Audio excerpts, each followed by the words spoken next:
आज आहे दिनांक 29 सप्टेंबर 2025 आणि आपण आलेलो आहोत तिवसा तालुक्यातील वऱ्हा गावातील प्रगतशील शेतकरी मंगेश भाऊ गाडवे यांच्या शेतावर। मंगेश भाऊंनी त्यांच्या शेतावर आपल्या अंकुर कंपनीचं प्रभाकर हे वाण 2 बॅग लावलेलं आहे आणि आज रोजी हे सोयाबीन काढणी अवस्थेत आहे। म्हणजे जवळपास 2-3 दिवसात हे काढणीला सुरुवात होते। तर चला तर आपण मंगेश भाऊ कडून त्यांच्या प्रतिक्रिया जाणू। नमस्कार, माझं नाव प्रसाद प्रकाशराव गाडवे, राहणार वऱ्हा, तालुका तिवसा, जिल्हा अमरावती।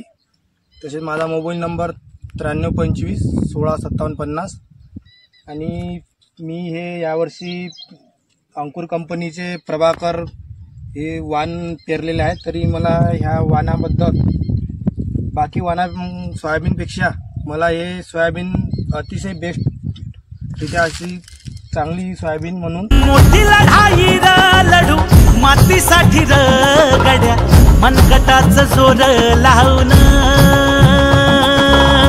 दाटला जरी अंधार एकजूट होऊ आज दिवा देऊ तेज दावलं।